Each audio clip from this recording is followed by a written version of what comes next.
Hello and welcome to our blog. And today I'm talking with Edward Baring, professor of history and human values at Princeton, author of such books as The Young Derrida on French Philosophy, The Trace of God, Derrida on Religion, and Converts to the Real, Catholicism, the Making of Continental Philosophy.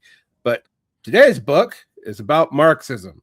And we're talking about his book, Vulgar Marxism, which, in my estimation, is roughly a history of the attempt to treat Marxism as a pedagogical project and how that led to a lot of tensions and misunderstandings in the history of Marxist intellectual development.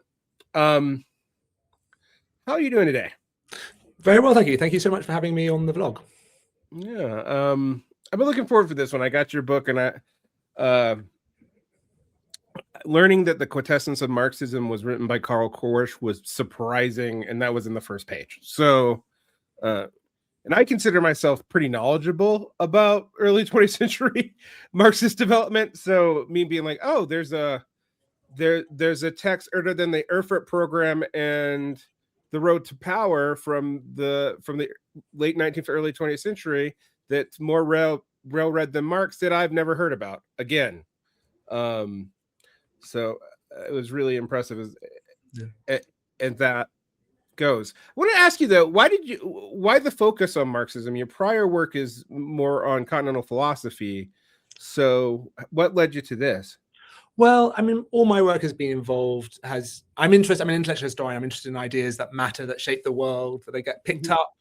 And, so Marxism has played a very important role in all of my work so far. So Derrida, my first book was on Jacques Derrida, especially his early work, and I follow him as he navigates his way through the French intellectual world. And Marxism was a major force there. So he's in the École Normale Supérieure, the kind of the pinnacle of French higher education in the 1960s, and that's when Louis Althusser, the great French Marxist, is at the same institution, has his students like Alain Badiou, Pierre Macheret, and Etienne Balibar and others around him. These are students that Derrida is teaching. And so he's engaging with these ideas way before he starts to actually explicitly engage Marx, which he only really does in the 1990s.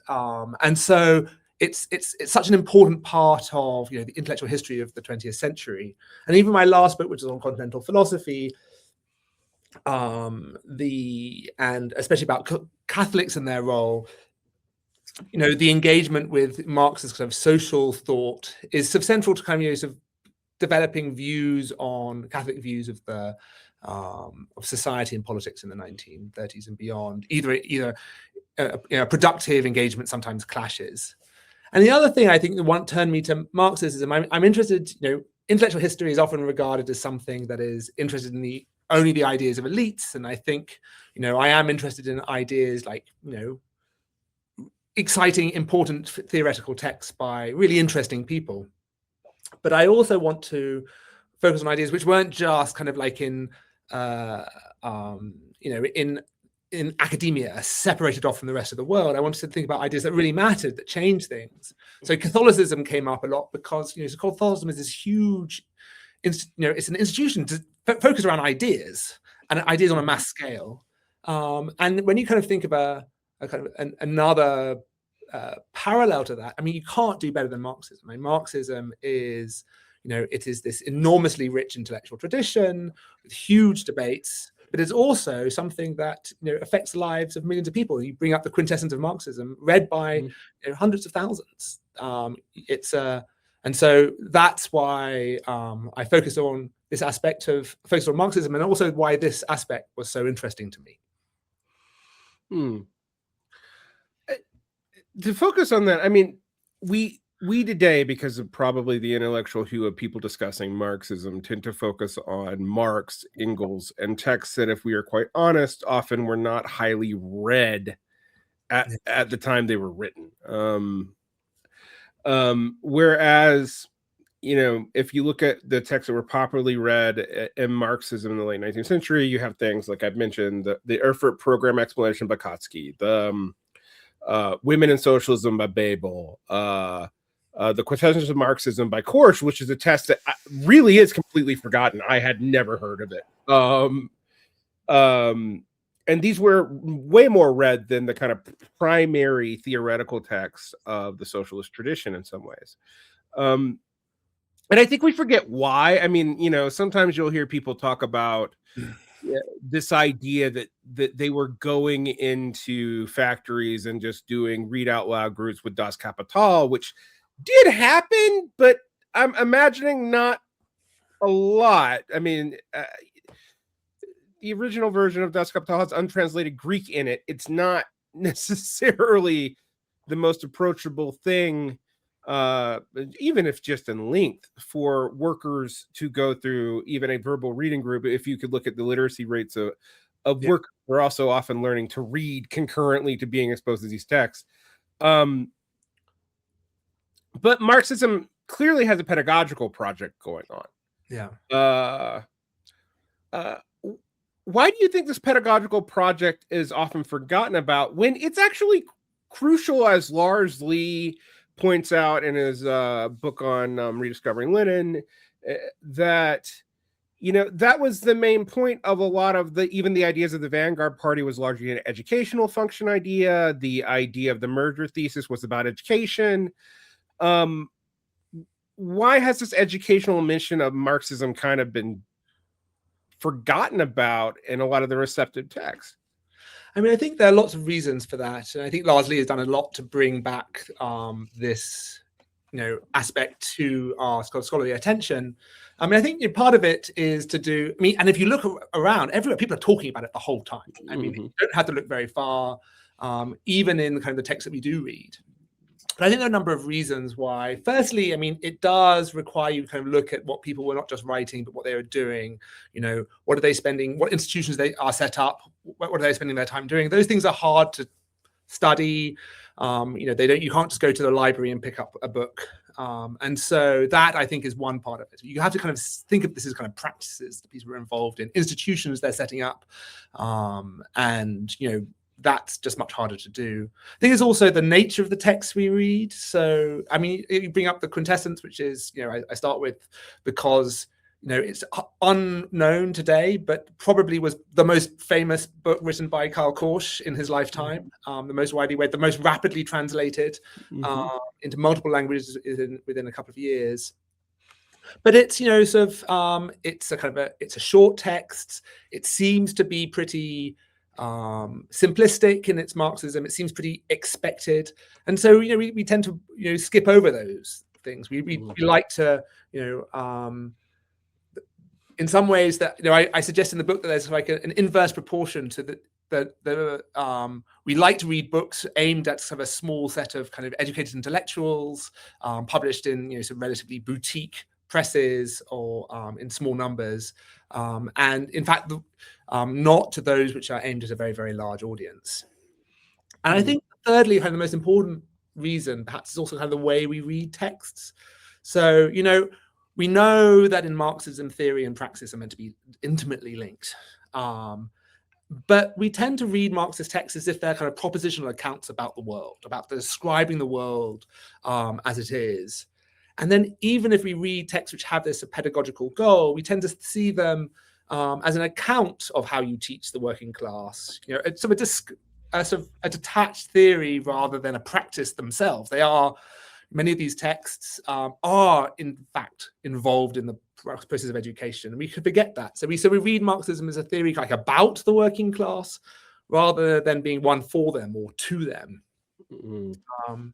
And I suppose that just I think just distorts everything. You bring up the Vanguard theory, and I was enormously influenced by Lars Lee's book, and I think he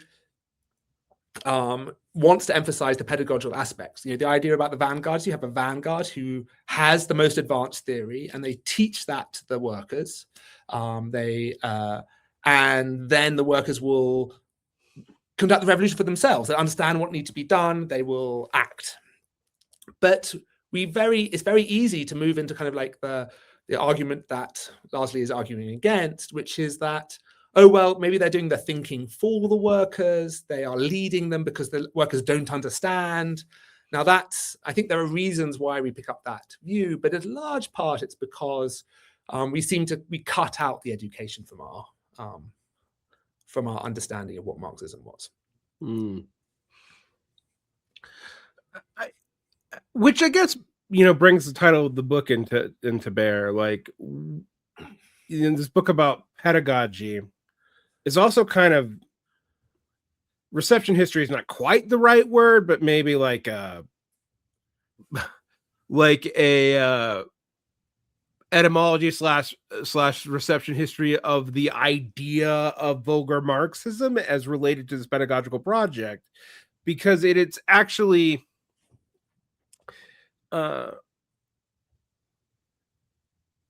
your book makes it clear that term didn't mean what it means now when it was originally used. And in fact, when we often encounter it in Lukács or Lenin or whoever, we're encountering it through a lens of a shift of definition that they're also shifting as they're writing, but that wouldn't have hit readers in, say, the 1910s or the 1920s in the same way. So what did vulgar Marxism originally even mean? So, I think it had a role first, and understanding the role helps you understand what it means, because it does mean a number of different things. But basically, vulgar Marxism appears in teaching circles. People are involved in education, and it becomes a way of criticizing either those people who ignore education or people who are educating in the wrong way. And so it becomes a kind of it's not a rejection of popular Marxism. It's not an attempt to say, oh, the Marxism of the people is kind of, reductive and simplistic and bad. It's saying, it's criticizing teachers for doing it in the wrong way, for maybe sort of overly simplifying Marxism. So that's kind of, the reductive thing. Maybe they tend to think that you should just, the workers won't get it, so you have to do the most basic, get it down to a few slogans, cut out all the complexities. So that's what many people criticize as vulgar Marxism. Some people say, vulgar Marxism is people who just focus on the economy, but that arises at the time because there's this concern that if you do that, you won't worry about education. You'll be one of the people who thinks our education is important, because if the economy does everything, then why bother doing this other thing? We're leading inevitably to revolution. Or sometimes vulgar Marxists are people who pander to them, the sentiments of the masses in ways that don't actually educate them. So who appeal to kind of emotional triggers that will make them a success, and they're kind of, well, you're not educating that, you're not passing on what people need to learn, you're just pandering to them. So it's a term that's used in this space, a set of institutions, by teachers who are criticizing what other people are doing and saying, you got this wrong.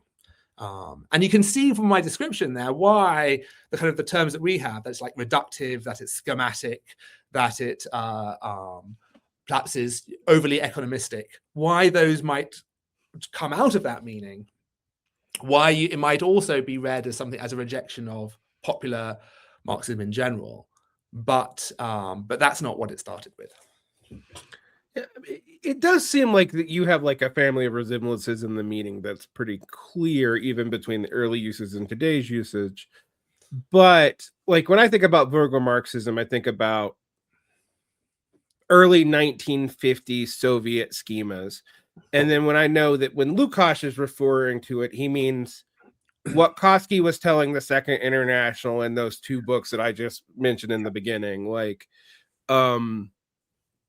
And so it's very interesting to think about, but I also think about like Marx himself's popular text, which are very different. I mean, Das Kapital is arguably a popular text, but not really. But if you think about the manifesto, or his journalism, or his speeches and writings on France, or what Engels was doing, which was actually usually more well-read than what Marx was doing at the time. It is clear that even early on, there's an element of this. And this brings me to something that I always noticed, and is often pointed out by Catholics as like this way in which Marxism is competing with Christianity, but trying to usurp its role. But you point out that there's a strong influence from Christian, like Ketchaman tactics, because catechisms play a role even in early socialist writing. I mean, if you know the draft that Engels wrote before Marx helped him revise it of the manifesto, it's like it has catechism in the title. So how much influence did Christian teaching techniques and whatnot have on these early socialists? Yeah, I mean, I think so. At one level, it's just this sort of analogy. So if you, what they are, so the Marxists, the central idea is that how do you get a revolution? Well, you get a revolution by having a class-conscious proletariat. How do you have a class-conscious proletariat? Well, you either wait and just see what happens, maybe a little bit of organizing, or you kind of, sort of trying to get them over the hill with, so by passing on truths which they know deep in their bones, but they haven't quite fully articulated yet to themselves. And so education, and that means, you're teaching not 10, 20 people, you're teaching millions. And so if you're like, look for models in history for that, like, where do you look? Where have people done that successfully? And so Christianity becomes the obvious, sort of, maybe not model, but certainly a kind of the most successful one so far. And that's why, and they not only do they seem to do it, not so they seem to know how to do it. They have these massive intellectuals everywhere, these priests who are working in local communities, who are passing on, who are kind of translating church doctrine to their parishes. They have schools set up. They have books. They have kind of like primers. So they seem to know exactly how to do this, and so they become this example. And I think that's why in early social democracy, just the language, you talk about catechism in an early draft of the Communist Manifesto, but it's everywhere. Karl Kautsky is the Pope of social democracy. The capital is its Bible. The Marxist message is the good news. There's this kind of version where it says, like they talk about what Marx has a beard and makes him look like an Old Testament prophet, and that's why he's so suited for that role. And even the term vulgar Marxism, which has complex of roots, but one of the roots is the kind of the Vulgate Bible. So like, how do you take this sort of sacred text and kind of put it in a language that everyone will understand, translate it into, in this case, Latin. So it's there. So obviously it's both an example, but it's not really a model, because the whole point is that Christianity has kept people in their place. It's a kind of it's opiate of masses type argument. So you don't want to sort of fully follow them, but you can learn from them. And I think so. One example is if you read, say, Gramsci in the prison notebooks, he's just this real attentiveness to Catholicism, to Protestantism, to their differences, to how they build up a kind of hegemony. And he wants to learn from me. He says, so the Catholics have really got this right. They have maintained a close unity between the kind of the worldview of the intellectuals and the worldview of the masses. They've prevented a split from coming, which is enormously dangerous. Now, of course, they've split, he thinks, in the wrong way. They've split in a way that kind of leads to passivity. But he wants to find a way to develop his own version of Marxism that prevents that split happening as well. So he's really there kind of looking to religious paths, as again, not as a model. I mean, they would reject it. They reject what most of them are rejecting Christianity, but they see lessons that can be learned from them. Yeah.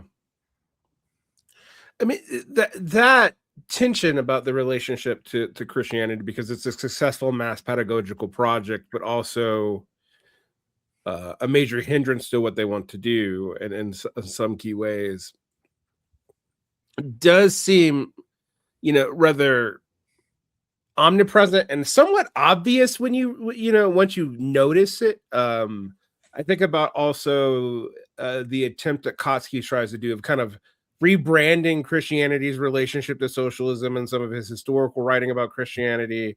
I definitely see this, concern with Catholicism and Gramsci and what's going on there.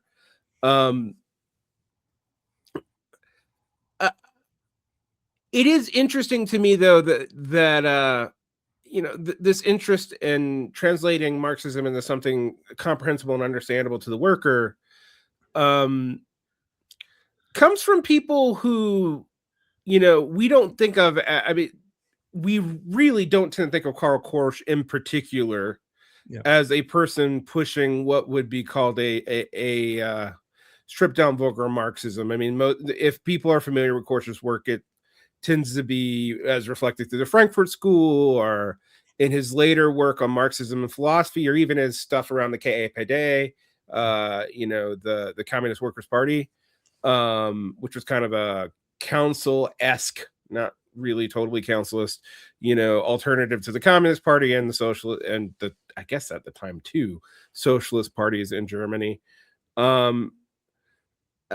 It seems interesting that he's very interested in this project, and you point out something I found surprising coming from him, in particular, Karl Korsch, saying that Capital was over 50 years old and was totally unable to reach the average worker in the 1920s, and this is something that he's saying, in the 20s. So this is not even like the super young Korsch who's just come to Marxism. This is during his period where he's associated with the more left-wing parts and the more theoretically, adroit parts of the communist movement. Why do you think, you seem to think that this had a substantive shift in him, one of which was that he started focusing on method more than content or results, something that I've always associated with Lukács. What do you think is going on there, and why is this ignored in the kind of historical framing of Korsch? Yeah.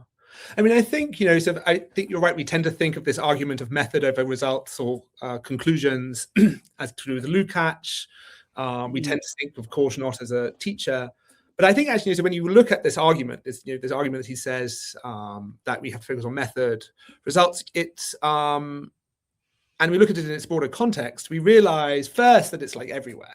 Lots of people are making this argument. This is happening a whole range of different different thinkers, and the reason they're doing that is not because they're necessarily influenced by each other, not because they've read Lukács and think, oh, that's a good idea, but it's because they're all arguing against the classic pedagogical approaches. So I want to suggest that this method over results is just is an internal pedagogical debate about what do you teach the workers. And that's because the classic model from the 1890s and the early 1900s is that, being a worker is really tough. You're working, 8-10 hours a day. You'd have very little time in the evening. You're tired. You don't have the time to learn, all of Marx. You can't read Capital, as you say. There's all of these foreign quotes in it, untranslated. It's also a bit of a slog. So what does education involve? And this is Kautsky. Kautsky says, well, actually, once we have the revolution, once social conditions have changed, then of course people can be reading, have the time to read Capital. They understand it. There's nothing inherently, no inherent obstacle against it. It's just it's really difficult in these situations. So what you really need to do, what does worker education involve? Well, worker education says, well, let's put the method aside. Let's put the systematic unity of Marx's work aside. We can't do that. But let's just get a couple of central principles, central conclusions that Marx came up. Basically that capitalism. You might try and reform it, but it's always going to that's a Sisyphean task. It's always going to roll back down. It's always going to seek an opportunity to pull back any reforms, any concessions. And you also need to teach one other conclusion that capitalism is driving itself to collapse, and this is going to be the first revolution. And then that's what the basis of worker education really was in the 1890s and 1900s, and that makes a lot of sense. It's quite easy. You could have slogans, you could have simple texts. You talked about Kautzy's the Erfurter program, But he also produces this very shorter text, which is wildly successful, sells over 1 million copies. So the demands of social democracy, and it's a short text which gives you kind of all you really need to know, and this kind of makes a lot of sense. It works with what the resources the party has. And basically, this is the major project. But by around 1900, 1905, it's starting to look as if it's misguided. You have the revisionism controversy, and that makes people think, well, maybe the education not working. Maybe we're not producing revolutionary Marxists, but we're producing reformist ones. Then you have the whole question about the war, and then the aftermath of the Russian Revolution, where if the revolution happened in Russia, where you have this tiny working class who, by all measures, are not as mature as the Germans, why isn't it happening in Germany? Why isn't it not happening in France? Why is it not happening in Britain? And so it's not the fault of the workers. The workers have done they're large enough. They've who's the problem? Well, the problem is the teachers. And so maybe this whole idea that you only teach the conclusions, that's the problem. Maybe Kautsky's approach is what's wrong. And so lots of people start to say, okay, well, maybe you have to have the method. Maybe you have to have something a little bit more complicated. Maybe that teaching the conclusions was the problem. And, so I think that's kind of what they are trying to do. Now, when you do it, they're doing different things. Korsch is saying, well, you can't teach the method. His quintessence doesn't teach Marx's method. But intellectuals need to know that method, because what we need to know is we need to work out what Marx was thinking, how Marx was thinking about the economy, about society in the 1860s. And then we need to work out what would he be thinking now in 1920. And if you do that, then you'll be able to craft these messages, which are kind of like tailor-made to the working class then, that they will pick up and understand, they'll pick up and they will use to drive them to revolution. So that's the kind of... Lukács, he actually thinks that it's the workers who need to understand the method. He thinks you can which we can talk further about. He thinks that if you just learn the conclusions, well, of course, you're not going to become revolutionary. It's by the very nature of that pedagogical technique is going to lead you to sort of quietism and sitting it out. Well, yeah, I mean, you point out the Lukács thought that Kautsky's in particular brand of Marxism and Marxist pedagogy would present capitalism class as an inevitability, and he's worried about that. I mean, I was actually rereading Lars Lee for a completely different reason last night, and I got to that section, and even I was like, man, that argument sounds really naive from even a 1920s, 1930s, 1940s position, much less from, I don't know, 2025. Yeah. But it was incredibly common. And I do, to defend Lukács, I mean, we can have our criticisms of Lukács, and I have many, but one of the things I do think that Lukács is right about is like the inevitability stuff in Marx is also complicated by this idea of the ruin of the contending classes as an actual possibility. It's, socialism inevitable, or, this other very bad thing. Yeah. Yeah. And Kautsky makes an argument that makes, largely goes by step, but makes an argument that makes it sound like there's literally no way that socialism doesn't eventually happen somehow. Like that, even if you don't have social democracy, even if social democracy fails, the workers' movement will necessarily produce a kind of radicalism, which would necessarily turn on capital in a specific way. And basically social democracy and Marxism would be reinvented from the ground up. And, Lukács very clearly thinks that's dangerous, particularly, after the revolution in Russia, as you just said. So, what does Lukács find particularly dangerous about it, and why does he actually think that Kautsky may be responsible for stuff like the revisionism crisis, even though Kautsky is the opponent to Bernstein? Yeah. So, I mean, I think there's There's sort of a lot going on. There's also, I think we have to be careful when we read Kautsky, because the Kautsky Airport program, where he, and that which is the central to Larsley's thesis, is about is deliberately focused on teaching. So it's like, so this is, it's written for the workers, sort of, it's written for kind of like the relatively well-educated worker, who, not for everyone, but who will then pass it on, especially those who want to be agitators. So it's about, and it says at the beginning, we're going to sort of, it makes this claim about, we can teach the conclusions. People just don't have the time for the method yet, so we're going to get there.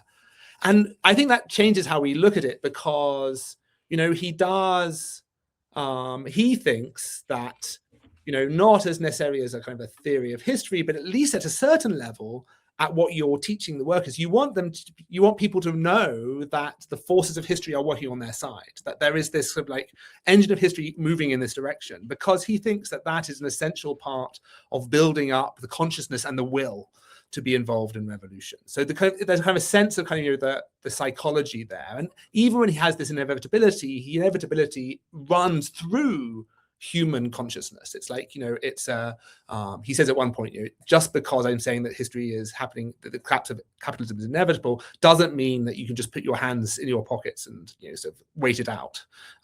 It's inevitable because it's going to inevitably build up this consciousness amongst the workers, who will then act.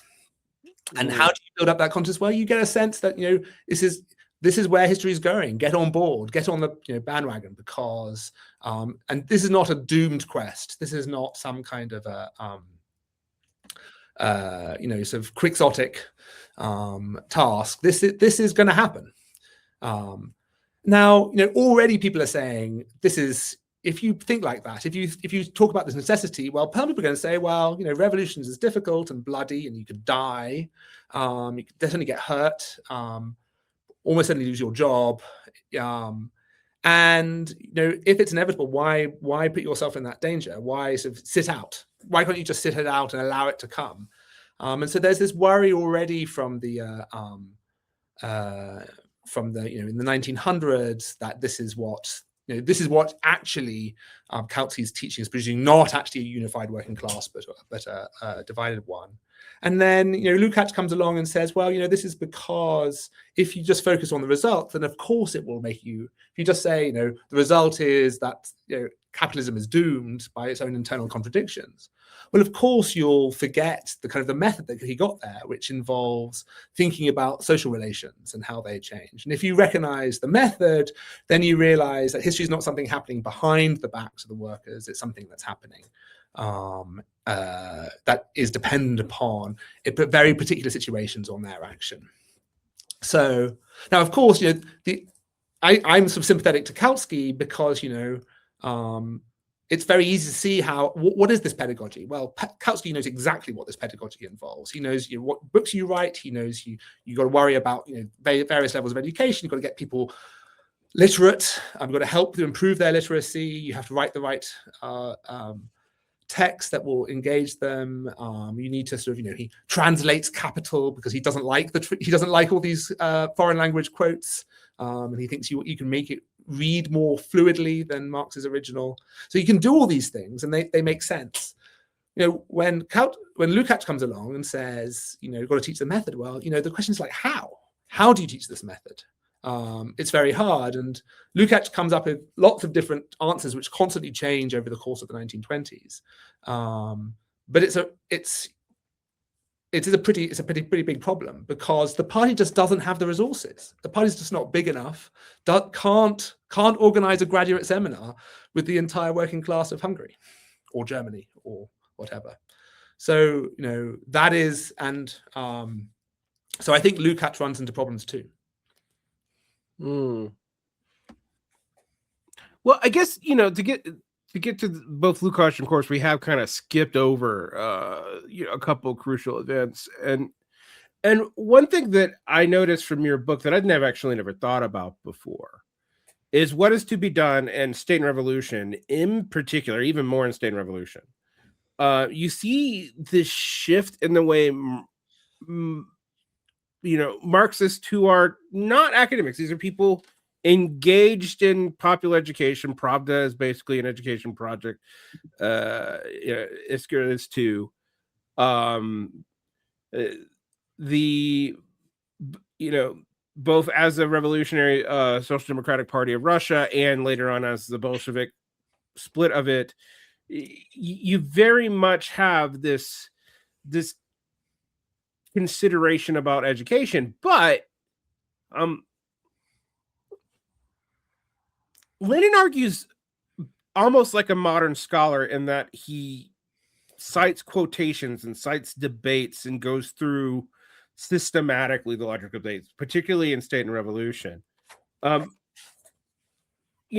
do you think he's doing that? It's clear that both those texts are educational, particularly what is to be done. But why is he going through in this way that seems like to us, like, those of us who are trained in modern scholarship, that just seems natural to do. Like, we cite our arguments, we go through, but so we don't think about it. But when I compare it to, these earlier Marxist texts where they aren't really doing that, they're capsizing conclusions, or they're walking through implications, or they're doing the thought experiments, clearly like I would be doing in the, like, front loading a seminar, in a classroom.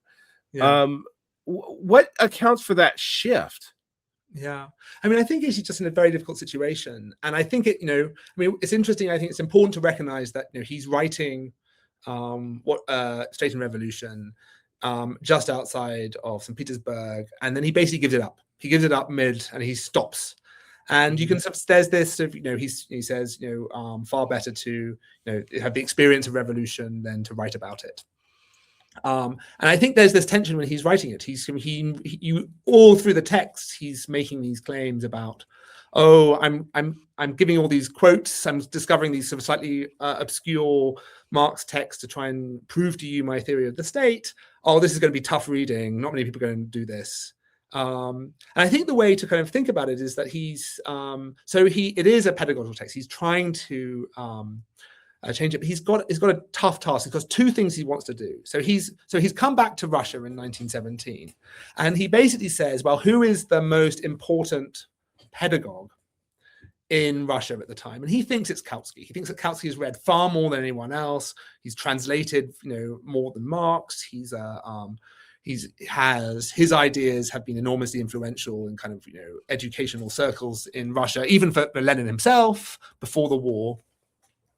But then, of course, now Kautsky and Lenin have split. They've split over the outbreak of the World War I, because Kautsky isn't sufficiently opposed to the war.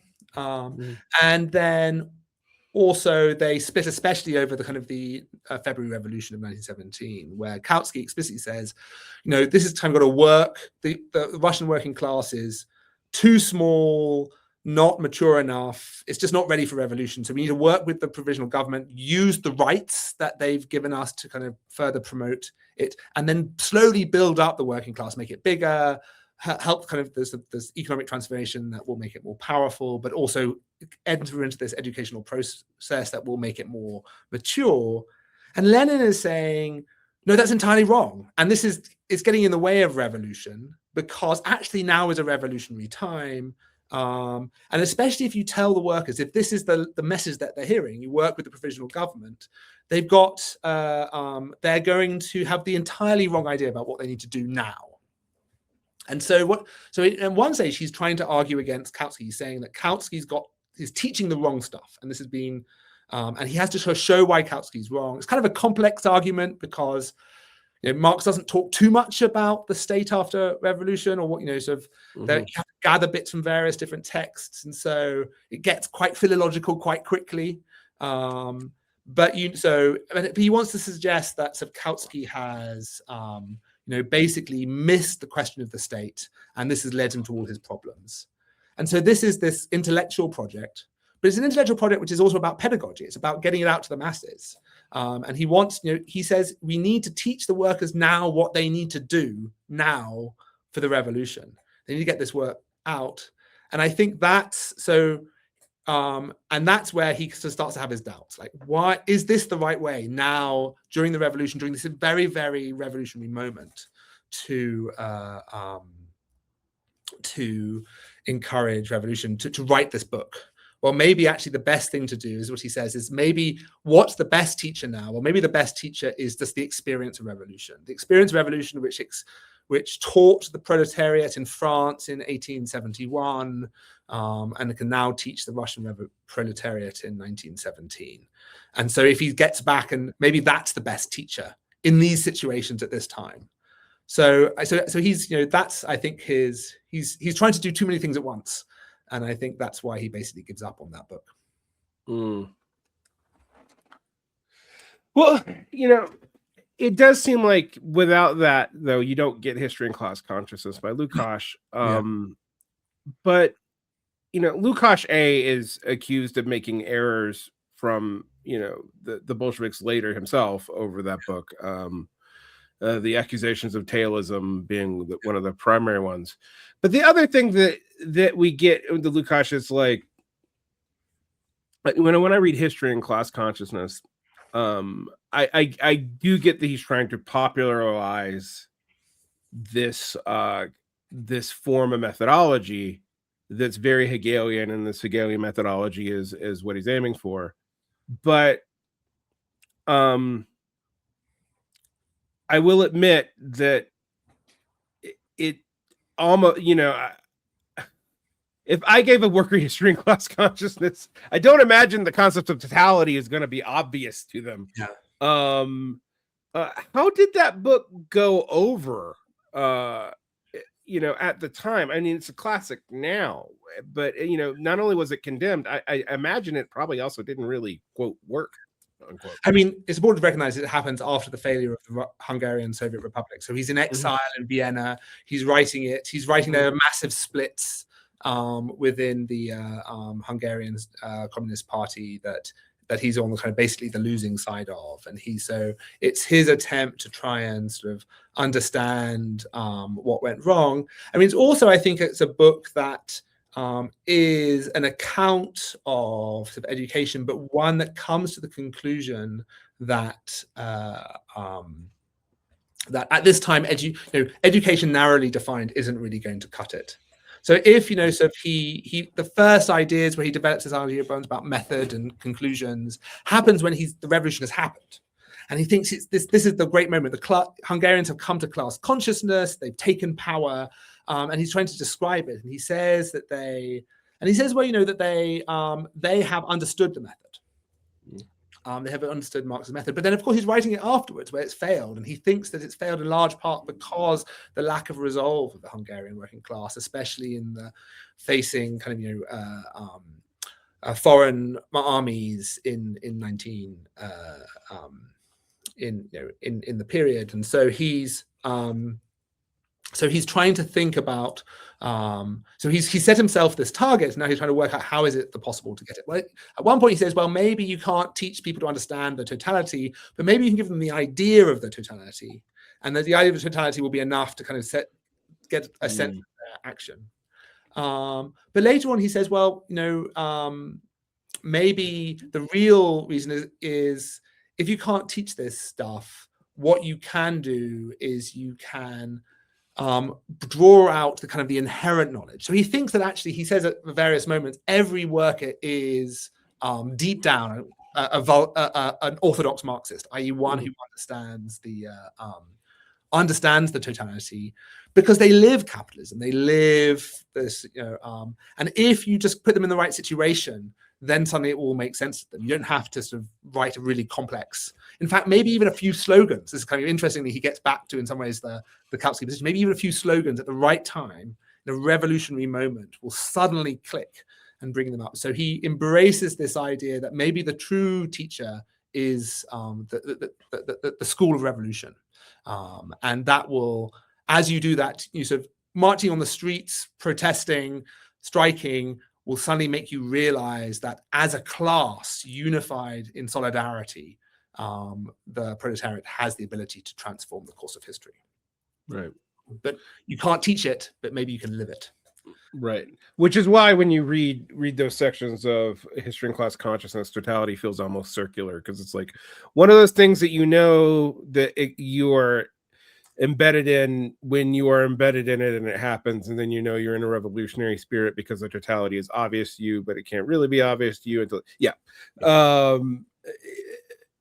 from a purely logical form that seems circular, but if you're looking at it from a description of maybe trying to get people to look at like this experience, it makes a lot more sense as like almost a pedagogical phenomenology. It's like, okay, we can't really replicate this until you live it, but maybe we can hint towards it in our educational efforts.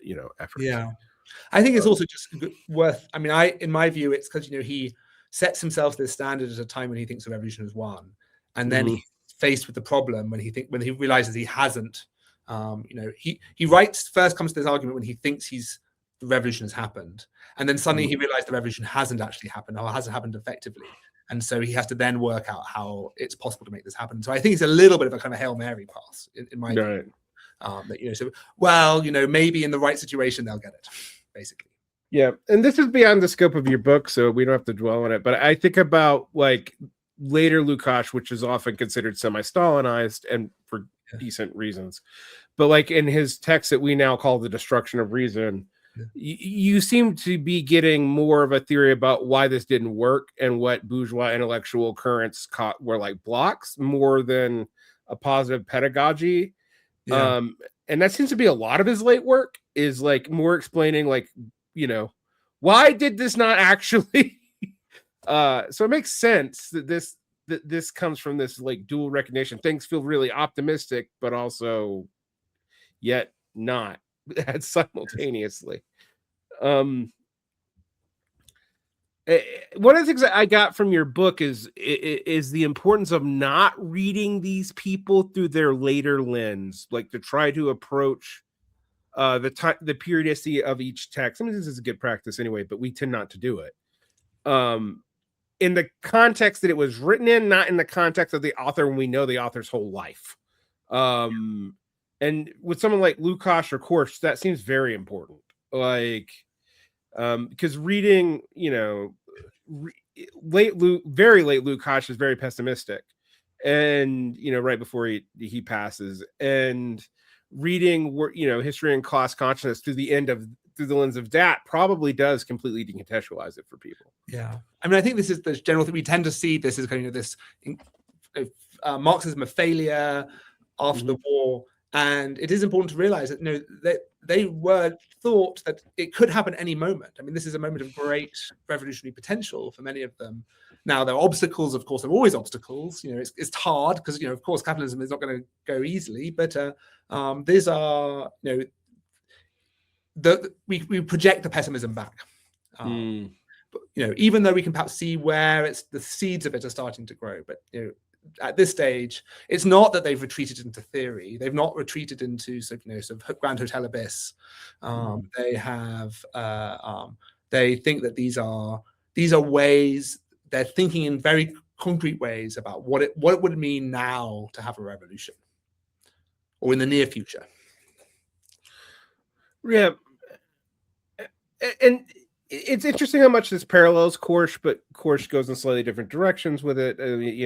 We talk about Western Marxism, all the vogue today, although one cannot blame the CAA for either of these two figures.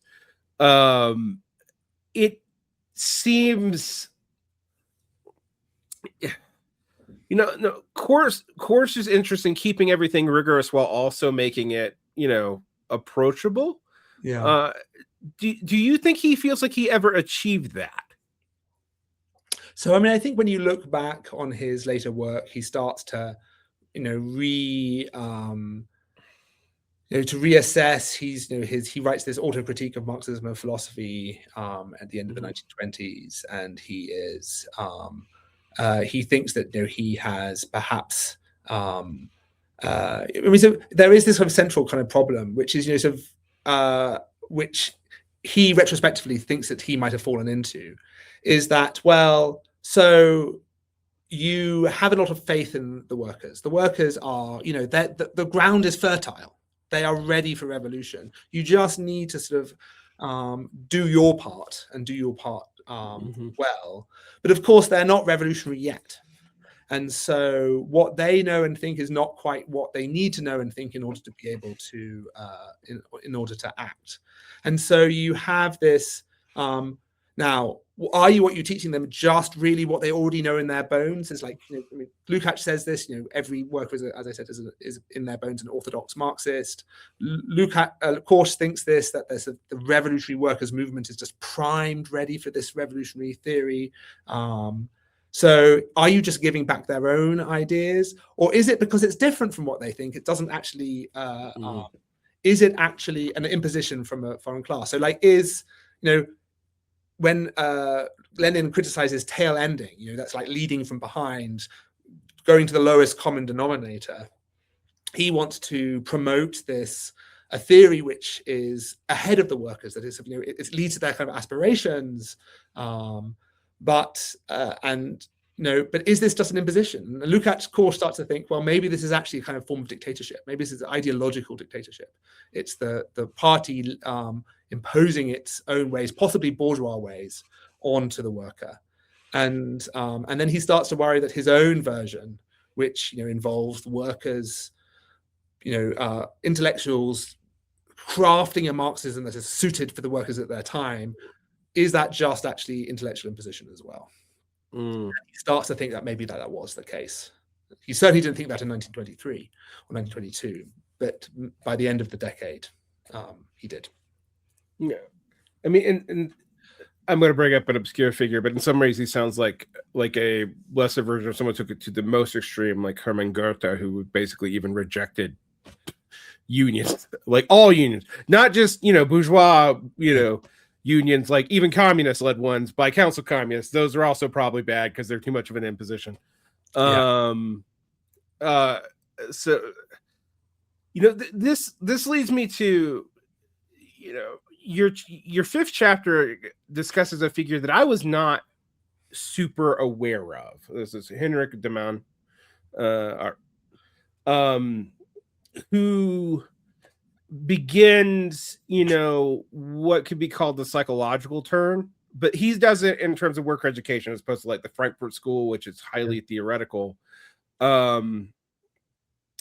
But what interests me in this is it does seem to converge on some other things that are going on. I mean, it seems to be at the same time we start seeing, the cults of personality stuff develop in the Soviet Union. It also seems to be later than, but echoing things that you heard from George Sorel and the kind of parallel syndicalist movement about the need for workers' myths. What do you think is this influence that de Man has, and why do you think he's kind of a forgotten figure? Yeah, so he's definitely somebody who we read later, or his later work back. And the later part that's really important is that he's in Belgium and he's part of the socialist government before World War II, and he basically encourages the king to capitulate to Hitler, and he sees himself as and he collaborates. And he's not a firm believer in fascism, but he certainly thinks that so the fascists are people, the Nazis are people you can work with, and they've got some things right. And that is projected back onto his earlier work. But he was, he was a radical before World War II. He was, friends of Luxemburg and Liebknecht, and he was after the war. He was involved in education. He sort of ran various schools in Belgium, also in Frankfurt, and he writes this book in 1926, which is a massive bestseller called The Psychology of Socialism. And it's basically, he picks up from the world he knew, or world of worker education, and he's trying to he gets to this sort of dilemma. And he says basically that the world of education is about getting millions of people to understand Marx. But insofar as you kind of teach the pure Marxist, what he calls a kind of the genteel Marxist of scholars who get Marx right. It just was water off a duck's back. The workers don't get it. It's and he thinks it's a defunct truth. It's a dead truth. But if you kind of adapt Marxism to the things that will really gain traction, the things that work best are the ones the kind of the distortions of worker psychology caused by capitalism. So they live in a materialist world where everything's doing for kind of acquisitive. It's all about money, and so they want stuff. They see the power of the machine around them that controls their lives, and so they tend to think that history works like a machine. And so it's not surprising then that if they are so deformed by capitalism, if capitalism is such a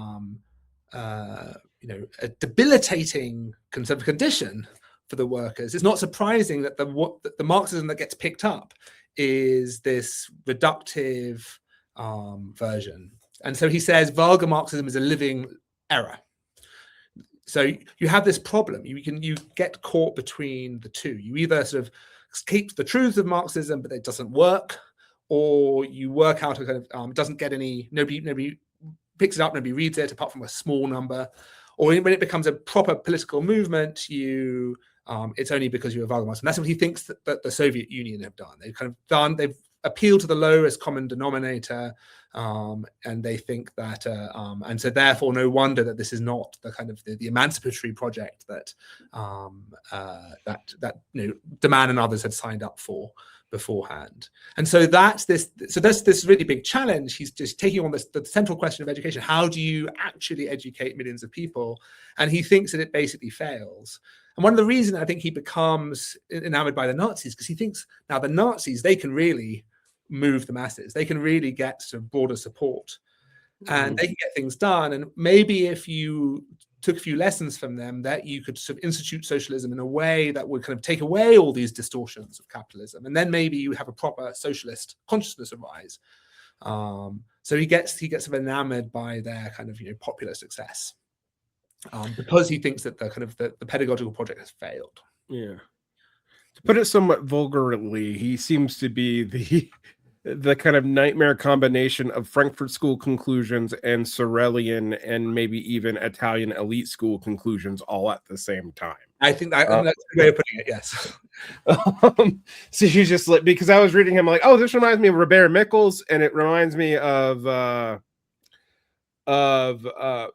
also a social democrat at one point. It reminds me a little bit of Werner Sombart, also a Marxist who became a Nazi. And it definitely, he just screams Sorel. Yeah. He quotes Sorel. He's influenced by Sorel. Right. But it also seems to me like maybe this is an emergent tendency in this pedagogical line of thinking, that because he's not, this isn't the only place where this happens. And it's an interesting detour. I think the whole the conclusion that socialist theory can't be taught to the workers because they're too distorted by capitalism now. So if you can't beat them, I don't know, do that. Yeah. Is an interesting problem. Yeah, I think it is the problem that revolution not happening, class consciousness doesn't seem to be emerging in the way that people thought it was due. So how do you? And one option is to give up, basically. Yeah, and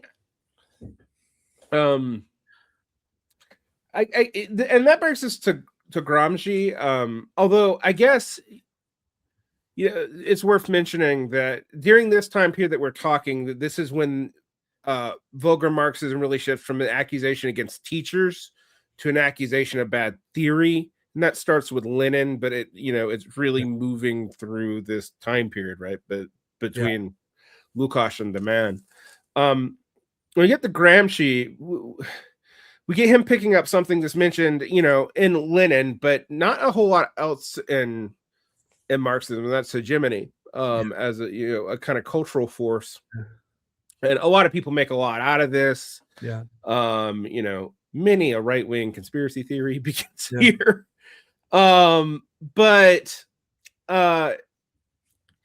you talk about the organic intellectual as like a solution to this pedagogical crisis, and really also a solution to a political crisis simultaneously, because it's the idea that you have someone who is from the working class rising up, as an advanced sector, or an embodiment of the advanced sector of the class itself. It's not bourgeois or petit bourgeois, as a lot of socialist intellectuals self-admittedly were. Yeah. It is also a solution to a political problem, which is like, well, how do we have leadership in this point? Why do you think he comes to this as a pairing with hegemony at the time that he does? I mean, if you compare him to the other,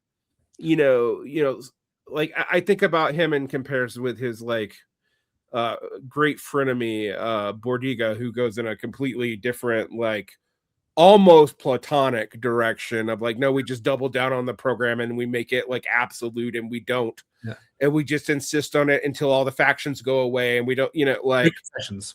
Yeah. Yeah.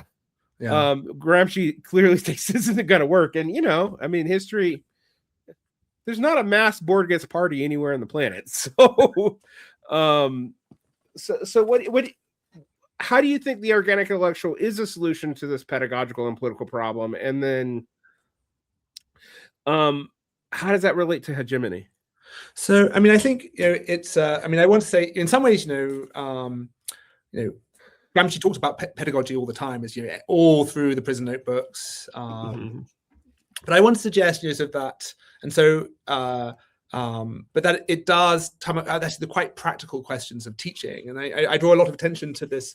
He runs this correspondence course in 1925, and he's it's an odd thing to do, because he's the leader of the Italian Communist Party, and he's decided to send out this to 400 students around Italy to teach them the basics of Marxism, and he's reading their papers, and this is a man who with a lot of things to do, and this is what he decides to do.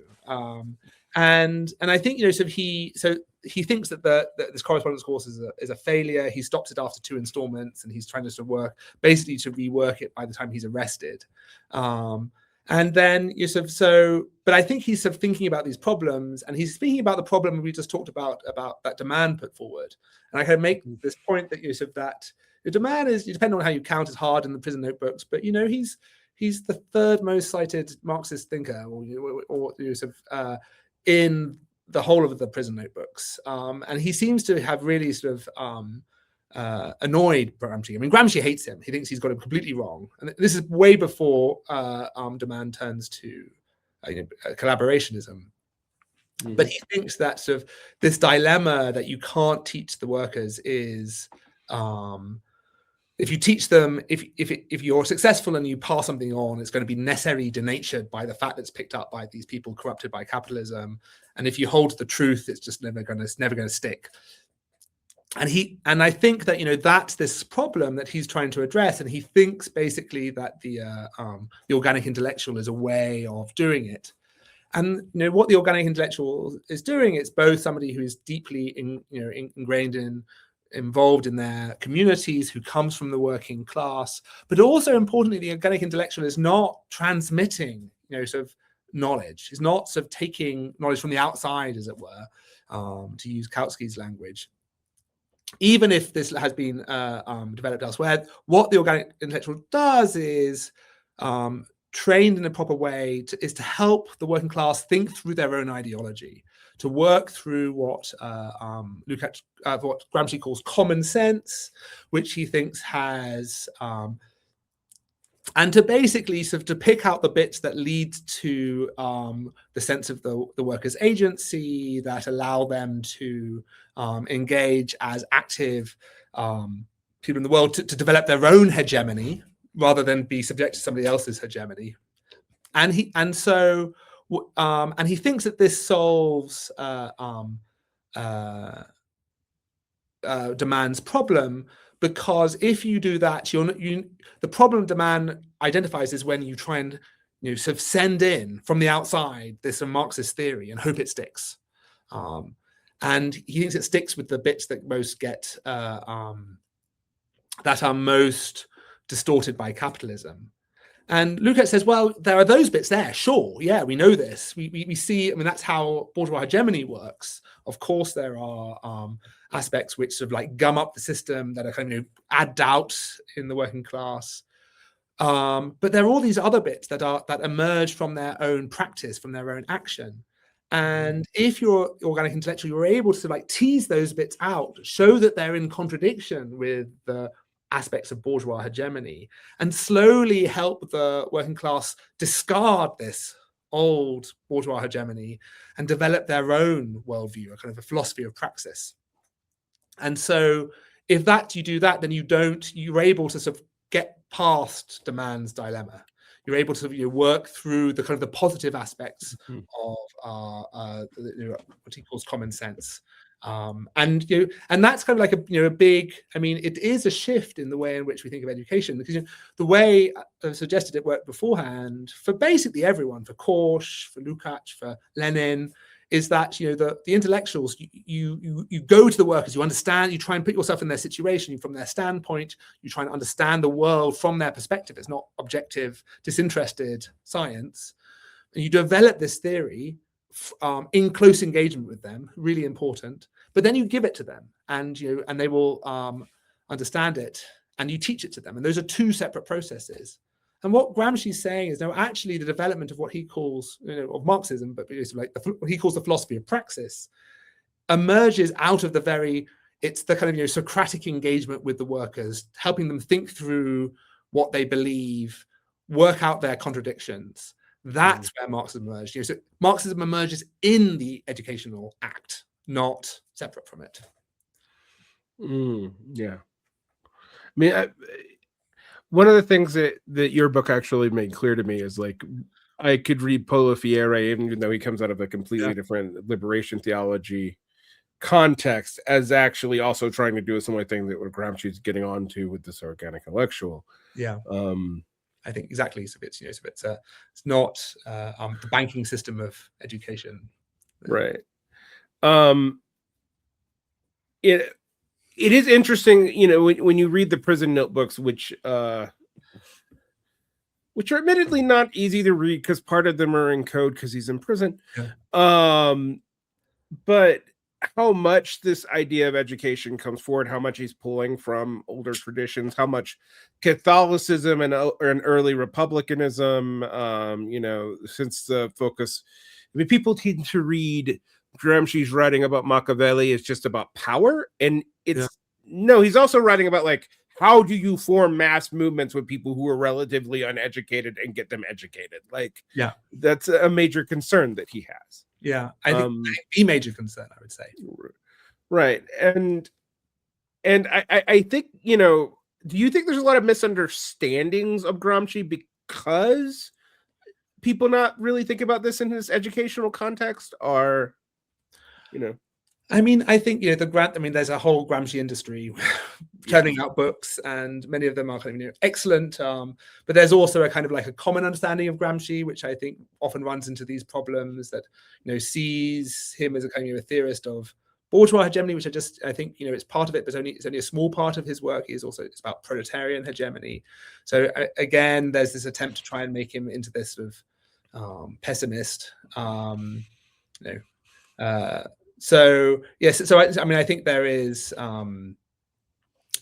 we have certainly picked up a kind of sort of distorted one, because we, focusing on bourgeois hegemony is a kind of an analysis of the workers. Focusing on proletarian hegemony is about an engagement with the workers, and if we forget that, and then I think we miss what Gramsci's doing. Right, he's not. The organic intellectual is not just that socialists come up with a great idea and enforce it through state apparatuses and then everything is okay. I mean, which is, I think, the most vulgar reading of Gramsci by both friends and enemies. Yeah. I guess this brings me to the last chapter of your book, and you talk about the context of Latin America, particularly Peru, and the guys of Jose Carlos Maria Tigüe. I should be able to pronounce that. I speak Spanish, but fucking it up. Nonetheless, it also reminded me of Marxism in China, because I've read a lot of Chinese early Marxist texts, which I have said often read like Taoist folk philosophy at first glance, but I'm remembering we're talking to illiterate farmers, and trying to work up very quickly. So, and also it's I often don't know if just the Mandarin's translated poorly, but you talk about this in the Latin American context, where this, vulgar Marxist thing really has a very kind of nasty, let's say, classist angle to it, where you're coming at people who are trying to educate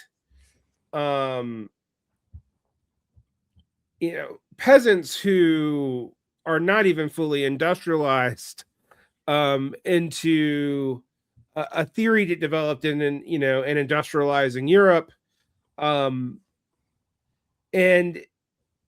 it seems to like both get to the forgetting the importance of the pedagogical project. These people have an audience, and their audience has its limitations. I mean, in a very basic sense, and then also, forget that many of these Marxists are working with European ideas in the context of areas where they're not, they're trying to do massive amounts of education very quickly with people who are not exposed to this, the European notions of, scientific specificity, etc.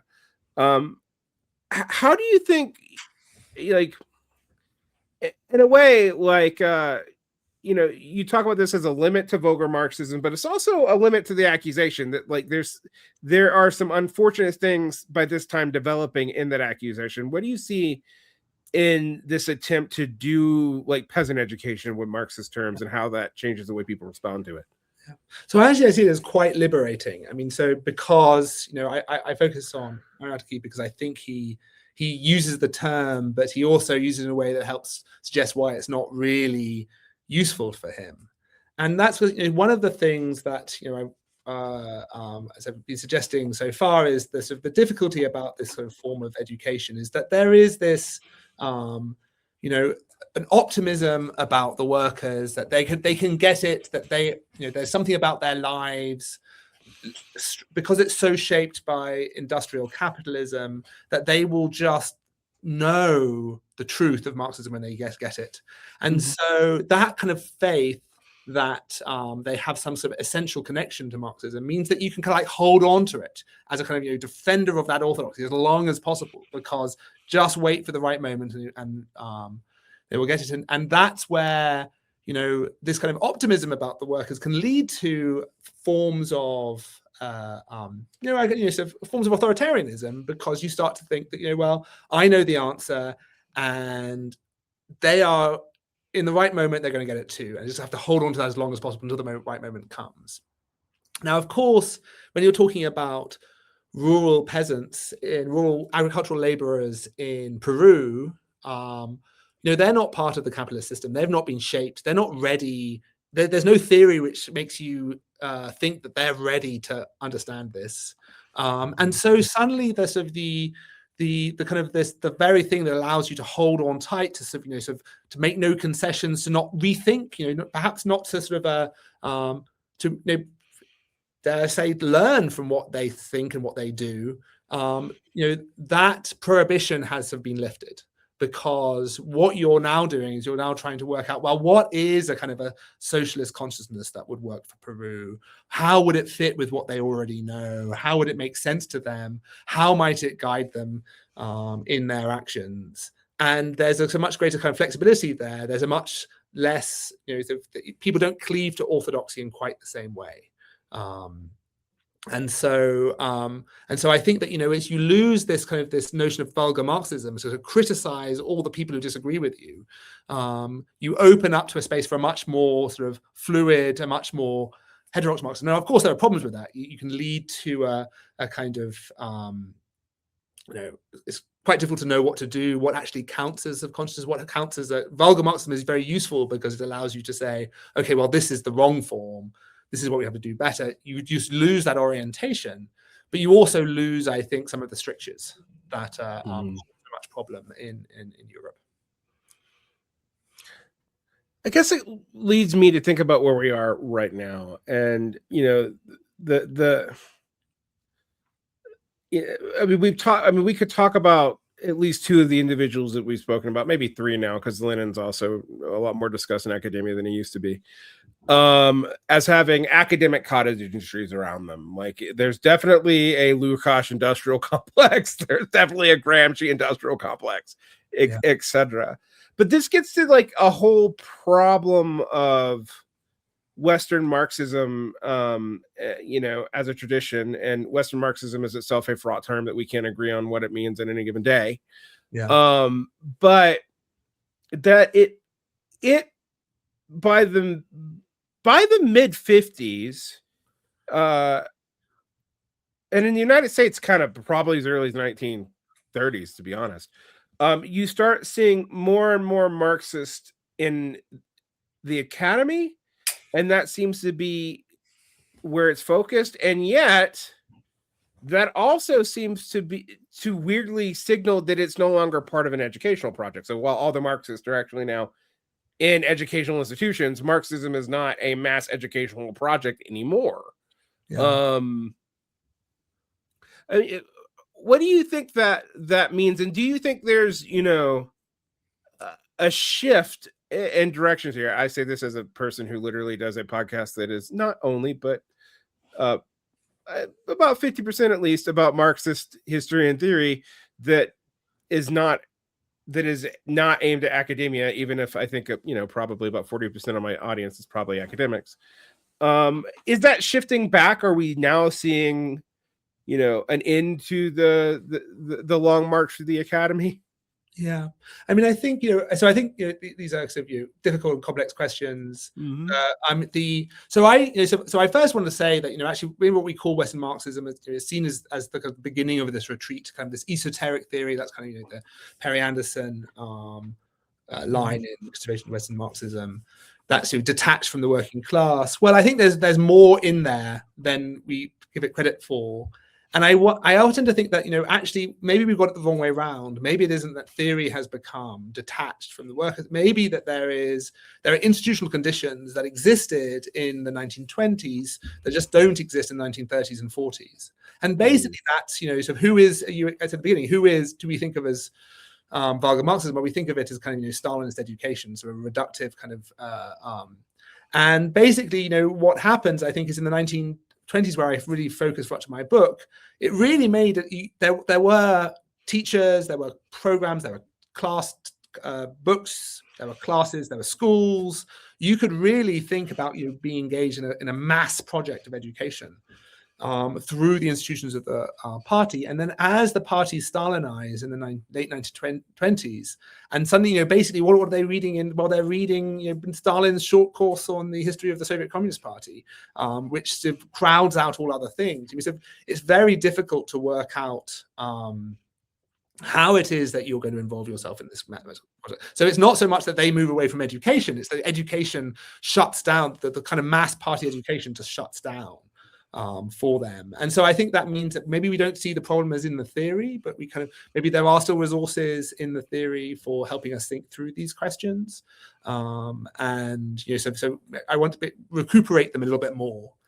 But that said, at the end, the trouble is that it's not a very happy story. They're not enormously successful, these thinkers. So Gramsci is perhaps the most, but of course he dies, basically dies in prison, and they are never able to achieve their goals. And I think in some ways they are still hobbled by this problem that I just laid out beforehand around this kind of question of Vulgar Marxism, when Vulgar Marxism becomes a way of kind of protecting orthodoxy, that they shut down the possibilities of thinking differently about Marxism, from thinking differently about Marxism as a mass project. And so it's and in that way, so I think that they can raise questions for us. I think it's really important to think about so when we to think about a politics that is not just about a number of academics, sort of talking to themselves. That's always going to be a bit sort of it's always going to lead to failure. But they raise the question of kind of what does it mean to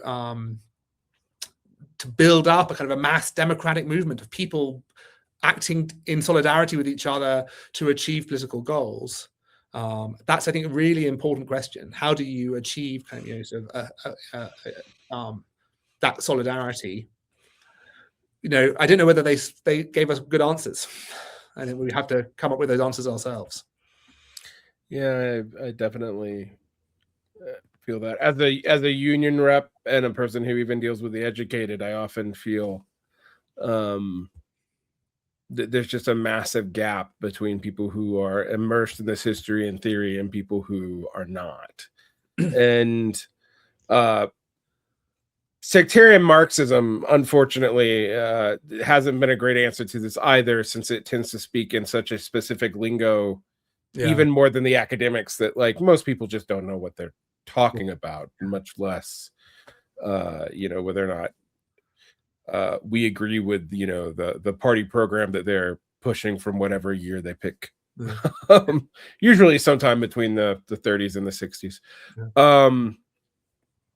And I also admit, working with this myself, that just explaining how these ideas developed and split and what people mean by them is like bewildering now, because you have an accumulation of sects and meanings and interpretations. And this was another sense that it reminded me of Christianity, actually. Even as a person who is unavowed socialist, I was like, yeah, I have to explain distinctions that you didn't have to explain in 1890 or even 1920, because those distinctions didn't exist yet. And that's a big barrier to entry.